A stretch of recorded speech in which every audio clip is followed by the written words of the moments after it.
우리 한 목소리로 가정의 달 특별 설교 두 번째 시간 창세기 2장 18절 말씀 같이 읽습니다. 시작. 여호와 하나님이 이르시되 사람이 혼자 사는 것이 좋지 아니하니 내가 그를 위하여 돕는 배필을 지으리라 하시니라. 아멘. 할렐루야. 좋으신 하나님 감사합니다. 이제 말씀 속에서 주시는 하나님의 귀한 음성이 들려진 은혜의 시간 되게 하옵소서. 예수님의 이름으로 기도합니다. 아멘.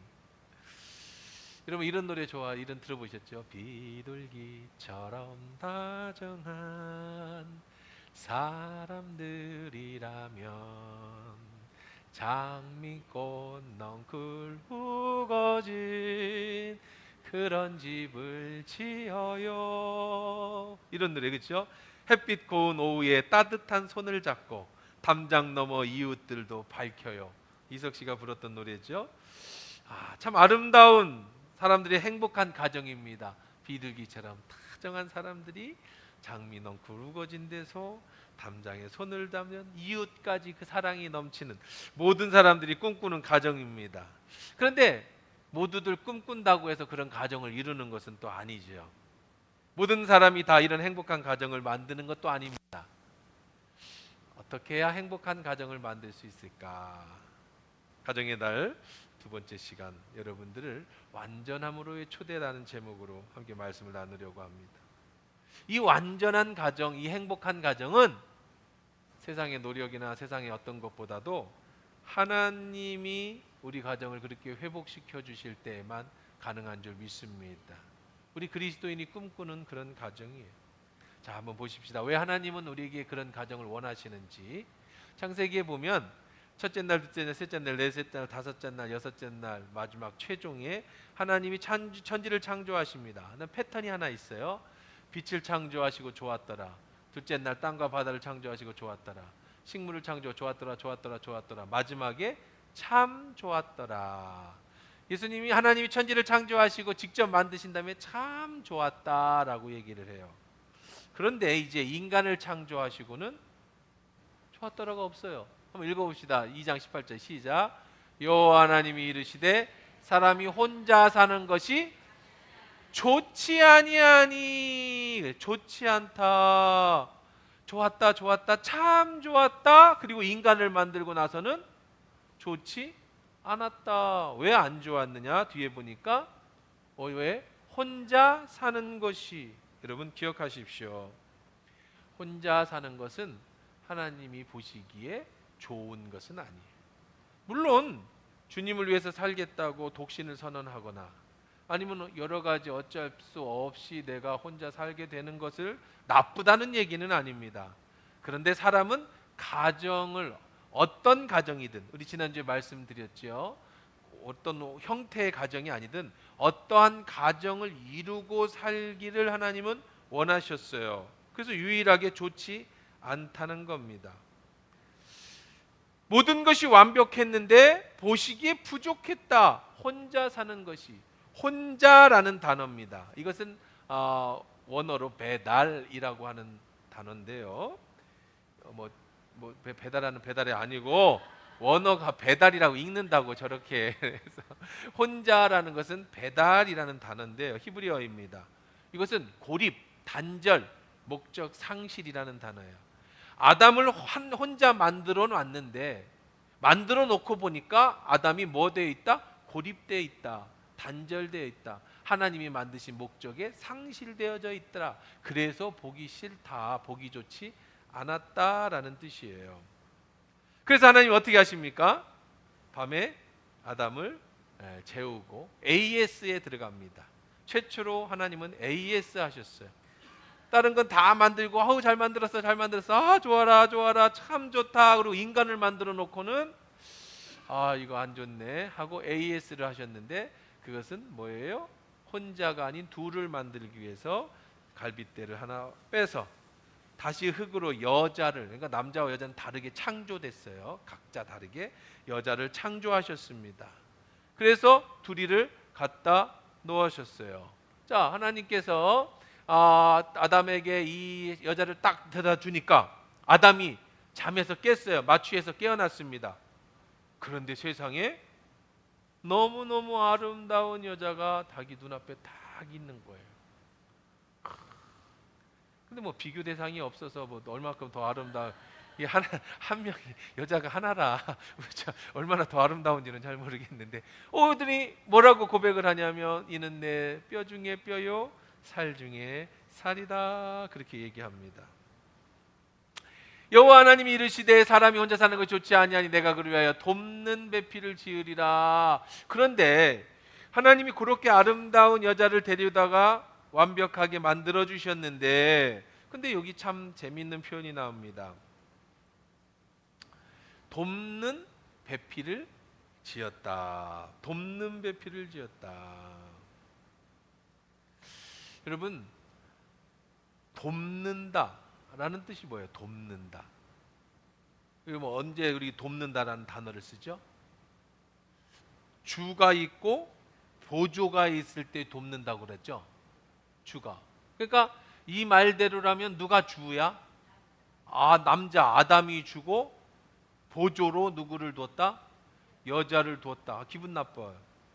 그죠? 굉장히 기분이 나빠요. 왜?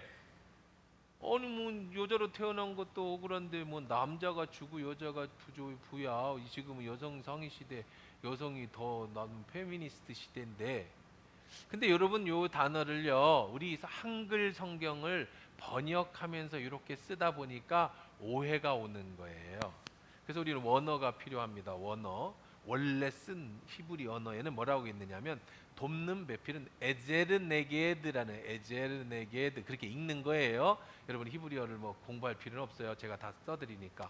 에제르네게드. 근데 여기서 에제르 돕는 네게드 배필이라고 하는 이 단어는요, 여기서 돕다.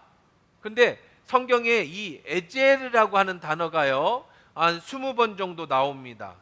에제르라는 단어가. 근데 이 에제르라는 단어가 언제 나왔느냐면, 한번 대표적인 것만 제가 적어놨는데 볼게요. 출애굽기 18장 4절에 보니까 하나님이 내 도움이시다. 하나님은 나의 에제르다. 자, 그 다음에 시편 46편 1절에 보면 하나님은 우리의 피난처시요 에제르가 되신다. 나의 도움이 되신다. 시편 121편 1절 2절에 도움은 산에서 오나 나의 도움은, 에제르는 어디서 온다? 여호와께로부터 온다. 사무엘 7장 12절에 에베네제르, 원래 우리는 에베네셀 그러죠. 그건 우리가 그냥 우리식으로 그냥 발음한 거고, 원래 발음은 에베네제르예요. 에베네제르. 이 뜻은 하나님이 우리를 도우신다라는 뜻에서 에제르가 에셀이라는 말이에요. 우리가 그냥 쉽게 말하는 에셀, 에제르. 자, 그러면 여기서 쓰는 걸로 봐서는 주의 보조라는 뜻이 아니죠. 내가 주고 하나님이 날 보조해 주는 거하고는 좀 다른 차.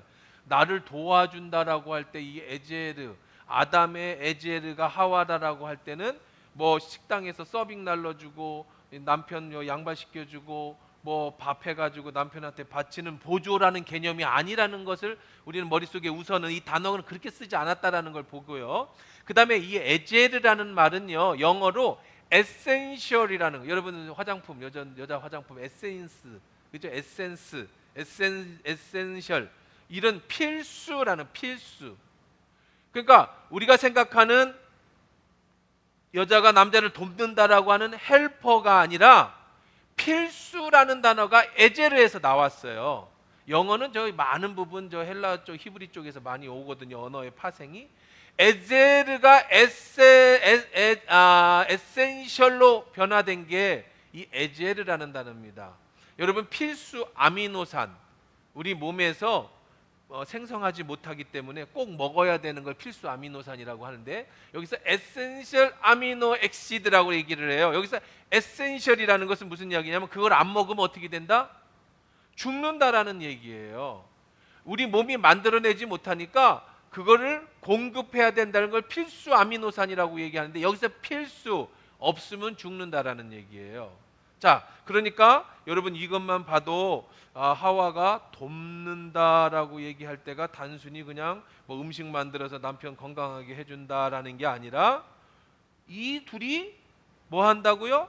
정확하게 역할을 한다는 겁니다. 하나가 되도록 없어서는 안 된다는 겁니다. 그러면 네게드라는 뜻도 무슨 뜻이냐면 동등한 높이에서 필수적인 역할을 하는 파트너라는 뜻이에요.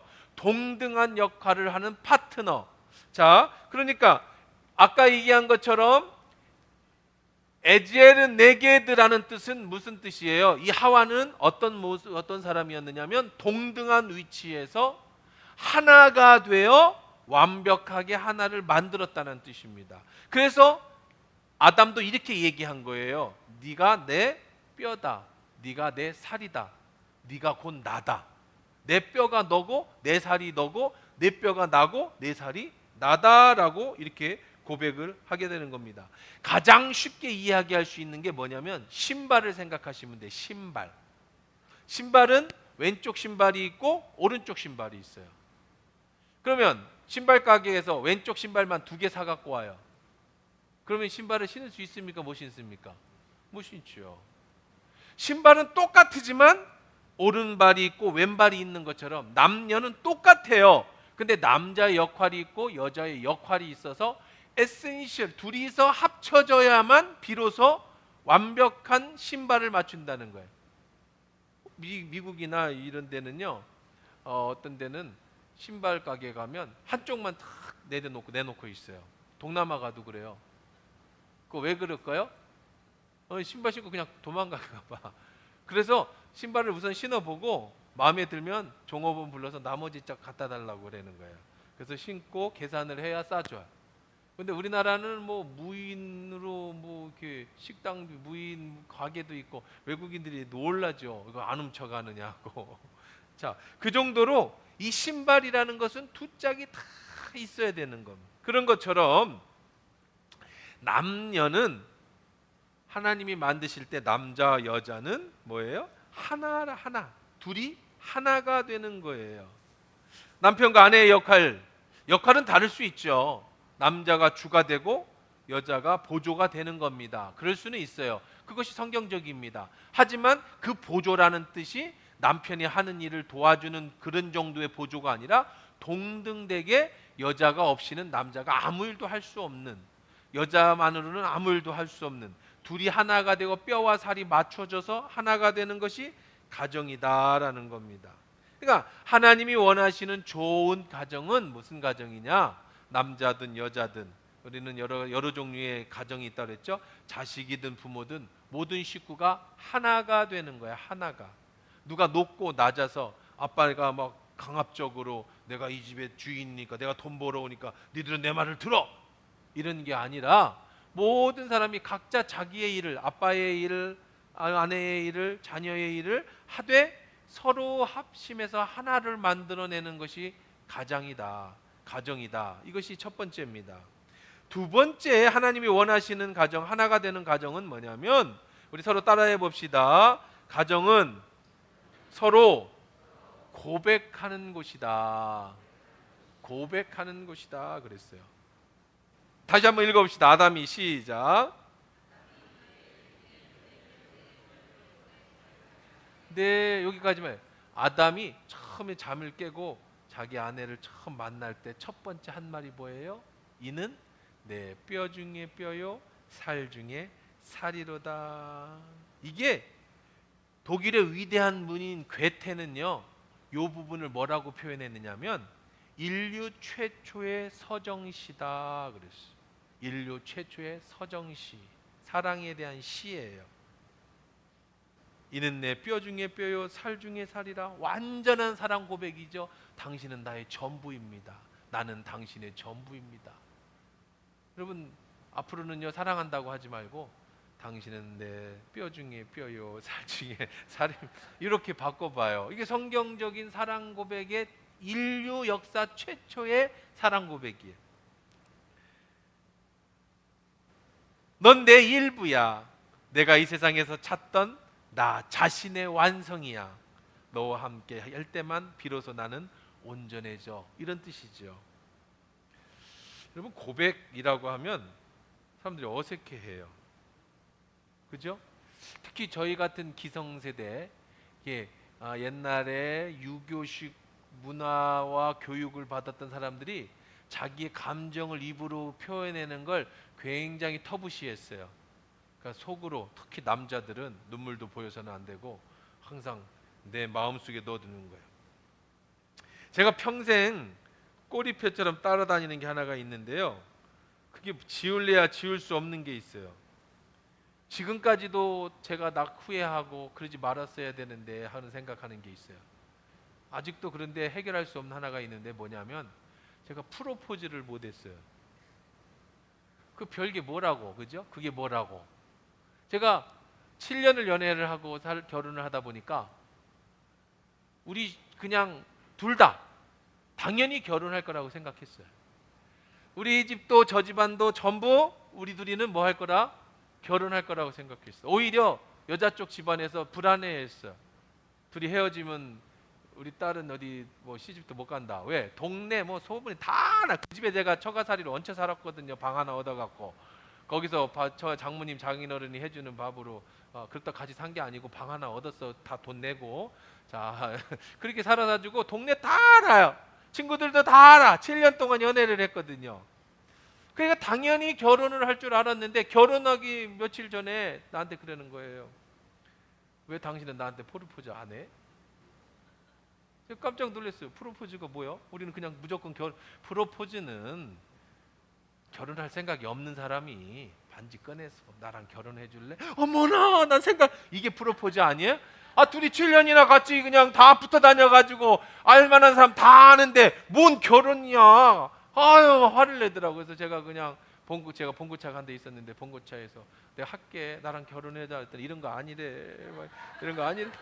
그래서 그냥 했어. 어쨌든 결혼했어요. 지금도 오징어 씹듯이 때만 되면 찢어가지고 하나씩 씹어. 프로포즈는 언제 해줄 거야? 왜 안 했냐고. 했지. 별의별 걸 다 해봤어요. 반지도 사줘보고 이 웨딩 차림도 다 해봤는데 안 된대. 그건 아니라는 거예요. 지금도 숙제예요. 어떻게 해야 그 마음의 상처를 해줄 수 있을까? 한 1억 좀 갖다 주면 풀릴라나. 여러분, 고백을 안 하면 안 돼. 심각해지더라고요. 여러분, 그런데요,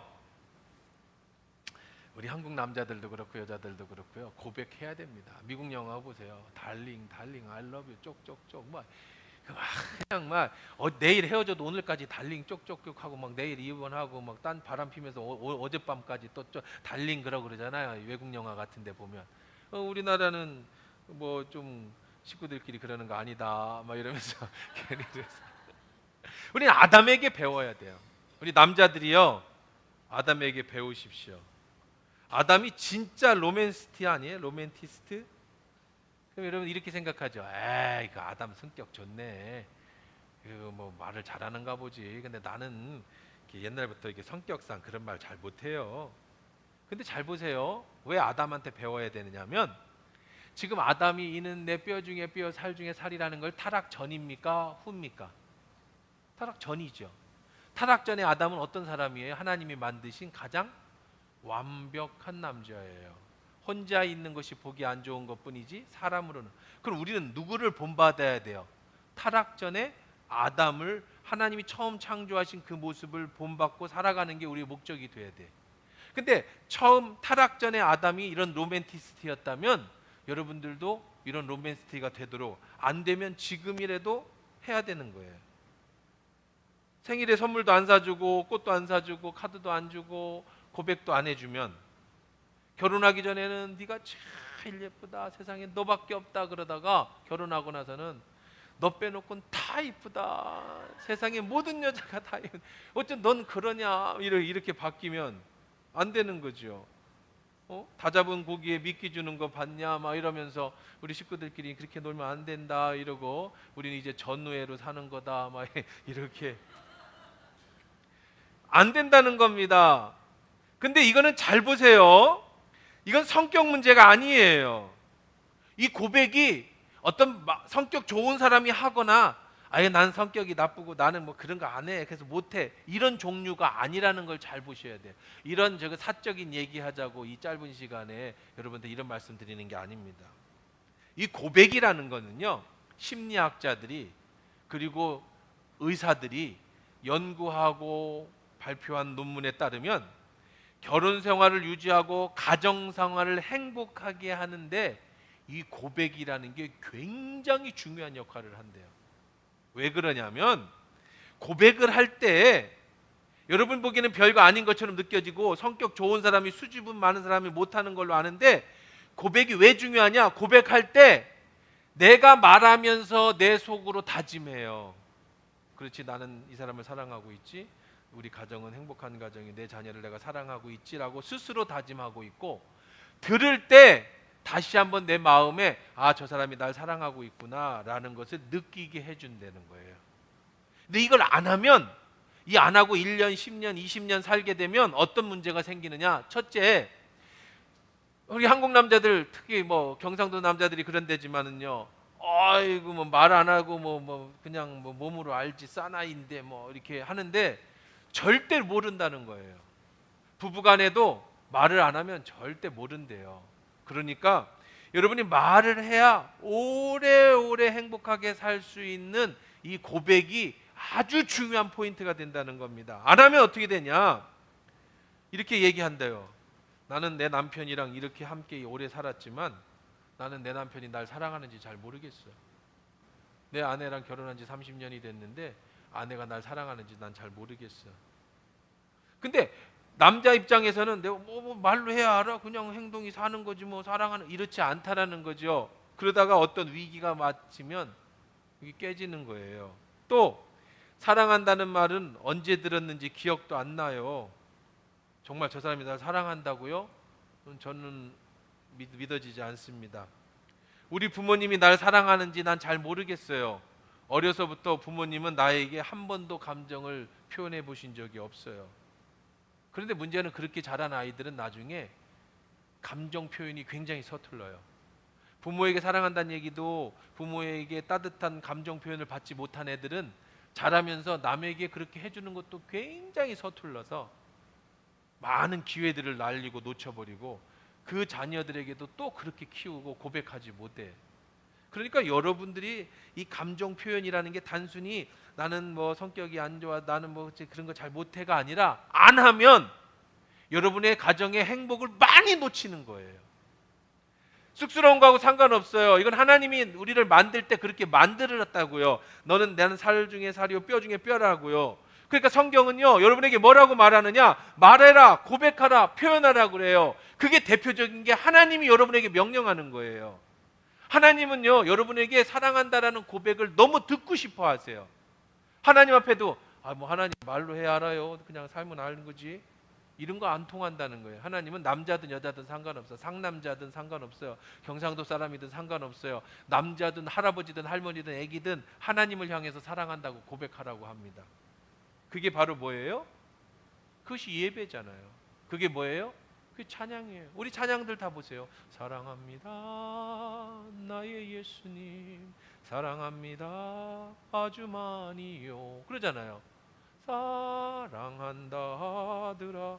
하나님 우리에게 또 사랑한다고 고백해 주시잖아요.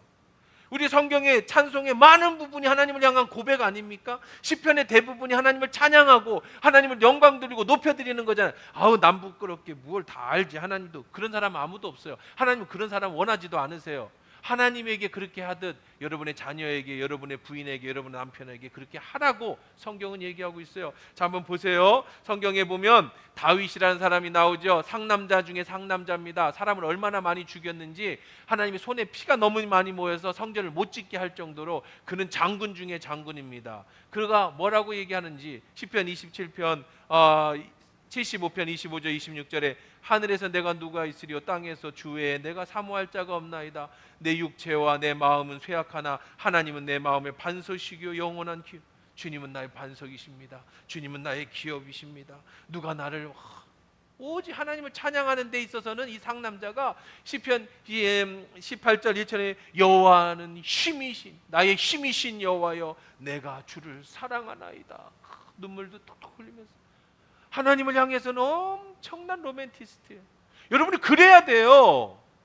그런데 아마 여러분들이 많은 분들이 그러실 거예요.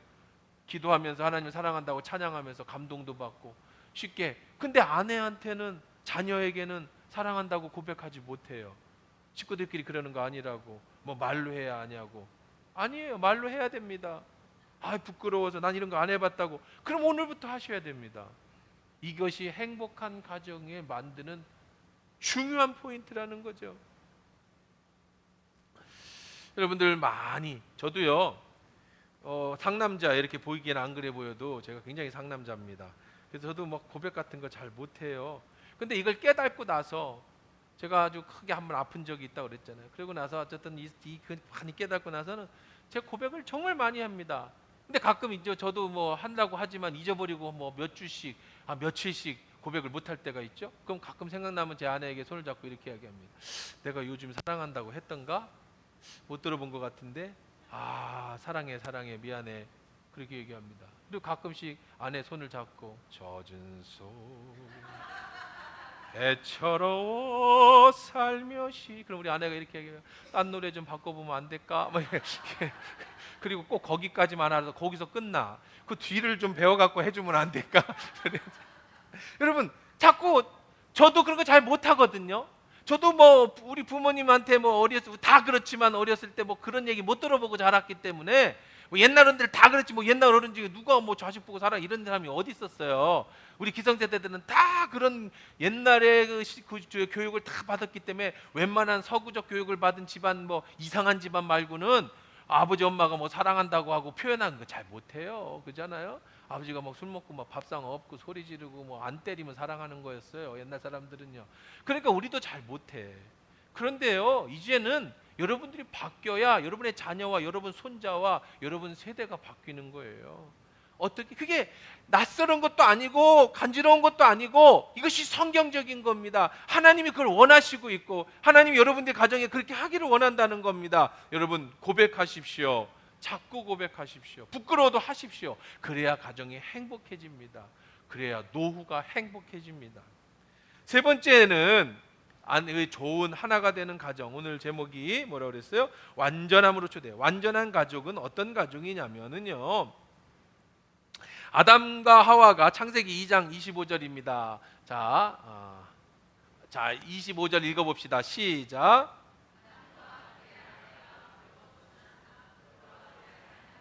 자, 둘이요, 아담을 데려다가 탁 데려다 놨어요. 하와를. 근데 아담이 깨어났어요. 와, 내 뼈 중에 뼈, 살이요 살입니다. 그런데 그들은 옷을 안 입고 살았다는 거예요. 왜냐하면 벌거벗었으나 뭐 하지 않았다? 부끄럽지 않았다. 이건요, 잘 들으셔야 됩니다. 단순히 물리적 의미가 아니에요. 여러분, 빨개 벗고 다녔는데 부끄럽지 않다라는 얘기가 아니라고요. 당연하지요. 여러분, 강아지들이 억지로 옷 입혀놔서 그렇지 강아지들이 옷 안 입었다고 부끄러워요? 강아지 어디 갔어요? 빤스 안 입었다고 숨었대요. 뭐 이런 집 있어요? 그런 집 없어요. 아무리 신방 가도 고양이고 강아지고 다 내놓고 다녀요. 암놈이여 쏜놈이여 뒤집어봐. 뭐 누가 그걸 부끄러워하게 하는 사람이 어디 있어요?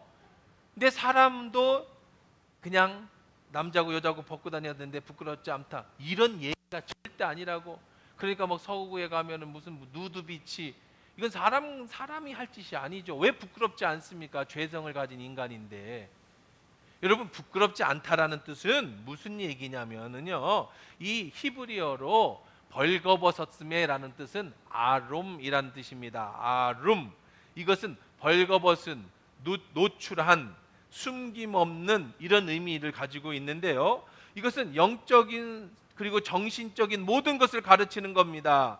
자, 이 부끄럽다라는 얘기는요, 뭐냐면 부끄럽지 않다라는 얘기에서의 부끄러움이라는 것은 이 죄책감, 이런 얘기를 하는 거예요. 수치, 이런 얘기하는 겁니다. 나 자신을 나쁜 존재로 여기는 것, 이것을 부끄러움이라고 얘기하는 거예요. 자, 무슨 얘기냐면 이 둘이 벌거벗었으나 부끄럽지 않다는 뜻은 아담과 하와가 같이 벌거벗고 살았지만 상대 앞에서 수치심이 없었다라는 뜻입니다. 부끄럽지 않다라는 것은 단순히 신체 노출이 아니라 영혼까지 완전히 드러냈다는 거예요. 판단받을 두려움이 없었다라는 뜻입니다. 서로에게 숨길 것이 없었다라는 겁니다. 숨길 필요가 없었다라는 겁니다. 완전히 무장이 해제된 상태라는 거예요. 있는 모습 그대로를 마주했다라는 뜻입니다.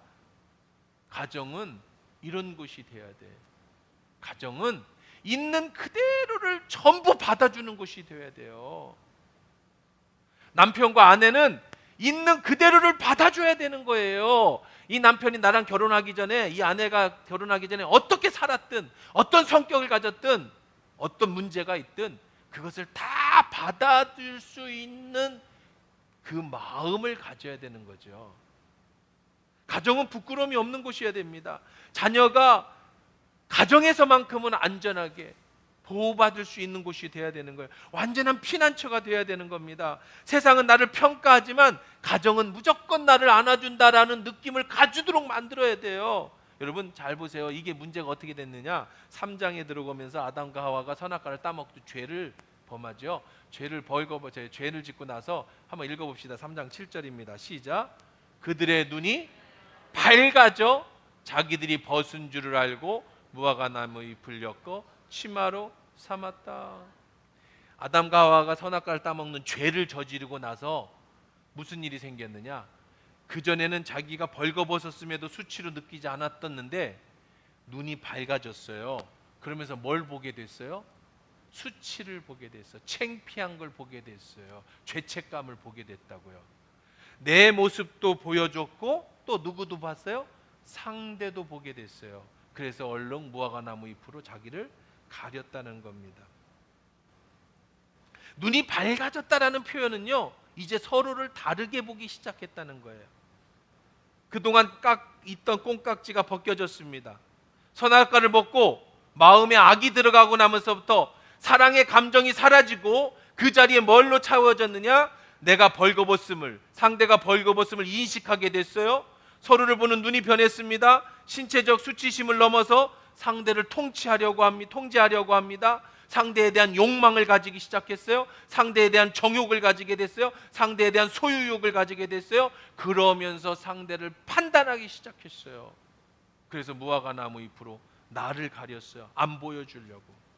남에게 내 수치를 안 보여주려고. 무너진 가정은 거기에서부터 시작됩니다. 가정에서조차 내 수치를 가리기 시작하면 이 가정은 정말 안타까운 가정이 되는 거예요. 가정은 하나가 된다는 건 다른 거 없습니다. 가정 안에서만큼은, 여러분 가정 안에서만큼은 여러분 죄책감이 없으란 얘기 아닙니다. 죄를 짓고 왜 죄책감이 없어요? 그런데 가정 안에서만큼은, 남편한테만큼은, 아내한테만큼은, 자식한테만큼은, 부모한테만큼은 정죄감이나 부끄러움이나 그런 것이 없이 있는 이 모습 그대로를 다가갈 수 있는 곳이 가정이 되어야 된다는 거예요. 무조건 인정해주고, 무조건 사랑해주고, 무조건 덮어주려고, 무조건 함께 해결해주려고 하는 곳, 그것이 바로 가정이어야 되는 거예요. 서로 벌거벗었지만 부끄럽지 않은, 나의 나약함을 보여주지만 부끄럽지 않은, 나의 연약함을 보여주지만 부끄럽지 않은, 나의 문제를 가지고 나갔음에도 그것으로 서로 해결해 주려고 노력하는, 이것이 바로 가정이라는 거예요. 가정이 하나 된다는 건 다른 의미가 없습니다. 가정 안에서 정죄감, 부끄러움, 모든 것 없이 그대로 받아주고 인정해주고 사랑해주고 덮어주고 해결해주는, 부부간에도 요즘에 일 때문에 많이 힘들어, 도와줄 수 있어? 그럼 여보 정말 많이 힘들구나, 내가 어떻게 도와줄 수 있을까? 그렇게 말할 수 있는 부부가 돼야지, 그냥 숨기고 내가 이런 얘기하면 저 남자가 어떻게 생각할까? 내가 이렇게 하면 저 여자가 어떻게 할까? 아마 나도 힘들어, 너만 힘드냐? 그렇게 나올 것 같아요. 그러면은 이게 절대 나의 힘듦을 얘기할 수 없죠. 나 힘들다고 얘기했더니 나는 더 힘들다는 그럼 어떻게 부부간의 대화가 되겠습니까?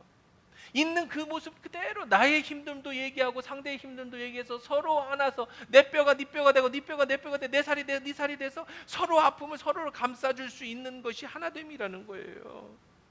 자녀에게도, 엄마 아빠도 나는 이 부분이 약하다, 엄마 아빠도 이런 부분에서는 약해, 엄마 아빠가 잘할 수 있을 거야, 네가 엄마 아빠를 도와줄 수 있겠니?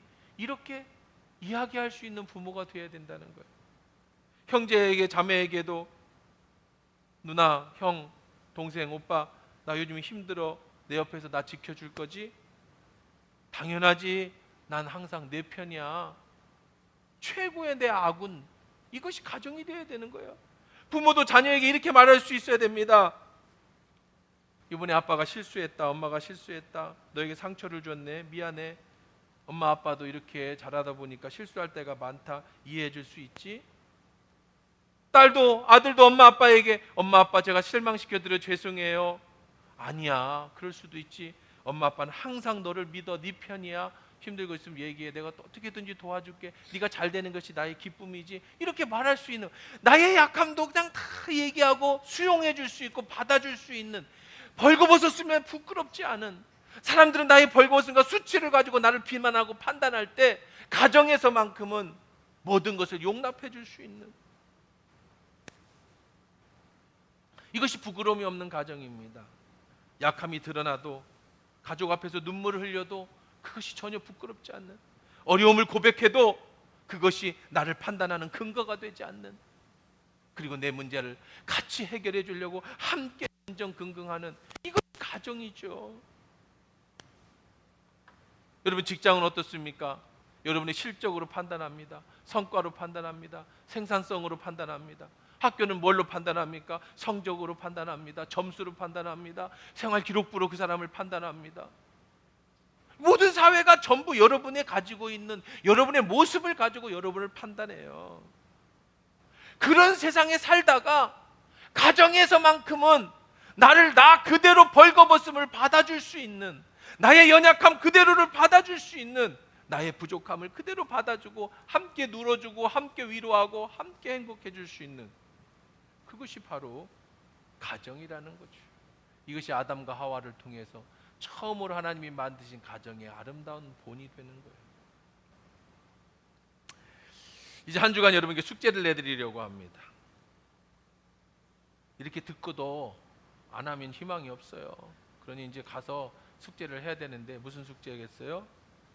여러분 고백해 보십시오. 여러분의 남편에게, 아내에게, 자녀에게, 부모님에게 사랑한다고 한번 고백을 해보세요. 너무 쑥스러우면 이거 목사님이 낸 숙제인데 나 숙제 좀 하게 좀 도와줘. 뭔데? 사랑한다고 고백하래. 사랑해요. 이렇게라도 해보라고. 정말 안 되거든. 이것도 못하겠다. 그러면 꽃이라도 하나 사서, 편지라도 하나, 손편지라도, 아니면 그냥 카드 한 장이라도 사랑합니다. 그동안 이렇게 해서 그냥 머리맡에도 하나만 놔주세요. 나 이것도 쑥스러워서 못하겠다. 카톡에 참 그동안 내가 사랑한다는 말도 못했지. 사랑해. 이 말이라도 한번 해주라고. 이게 숙제입니다. 그럼 바로 이렇게 연락이 올 겁니다. 왜? 어디 아파? 무슨 일이야? 이게 시작이에요. 이제 자꾸 고백해 보세요. 자녀에게 넌 정말 소중한 아이다. 너 때문에 내가 더 좋은 사람이 되려고 한다. 나는 널 정말 사랑한다. 이렇게 얘기해 보세요. 부모님께 감사해요. 엄마 아빠가 있어서 제가 살 수 있었어요. 엄마 아빠 나의 버팀목이에요. 형제 자매에게 넌 정말 소중하다. 너 때문에 내가 버틸 수 있었어. 고마워 정말. 이런 말들을 여러분의 가정에, 자녀에게, 형제간에 흐르게 하세요. 흐르게. 그냥 살지 마세요. 생각 없이 살면 점점 멀어집니다. 표현 안 하면 점점 멀어지거든요. 숙제예요. 그리고 평생의 숙제는 한 번에는 안 되겠지만, 여러분 이 이론을 가지고 평생의 숙제는 여러분의 가정이 정말 모두를 용납할 수 있는 가정으로 만들어 보세요. 아이들이 자연스럽게 속마음을 얘기할 수 있는 가정, 다 받아줄 수 있는 가정, 부부간에도 벌거벗었으나 수치를 모르고 서로를 인정하고 받아들일 수 있는 가정, 그런 가정을 만드십시오. 이것이 하나님이 주시는 행복이고요. 이것이 이 땅에서만 누릴 수 있는, 천국에는 이런 게 없어요. 이 땅에서만 누릴 수 있는 축복인 겁니다. 하나님이 세우신 여러분의 가정입니다. 그러기에 시작은 다른 게 있지 않아요. 한 달간 여러분 가정 예배를 드려보십시오. 손 한번 잡고 기도 한번 하시고 격려하고 위로하기를 가능하다면 한 달만 하신다면 여러분의 가정은 엄청난 회복이 있을 겁니다. 하나님의 축복으로 치료되고 회복되는, 그리고 하나님이 원하시는 하나됨의 축복의 완전함은 여기서 이루어질 수 있어요. 단 5분입니다. 단 3분입니다. 31일만 해보십시오. 완전히 변화된 여러분의 모습을 여러분 보게 될 것입니다. 혼자든 부부든 자녀든 형제가 함께 있든 이번 한 주간 영적 재단을 잘 세워보시고 오늘 말씀드린 대로 고백 한번 해보시고 여러분의 가정을 헐거벗었음에도 수치를 느끼지 않는 행복한 가정으로 세워져 갈 수 있는 축복의 은혜가 다 있기를 주의 이름으로 축원합니다.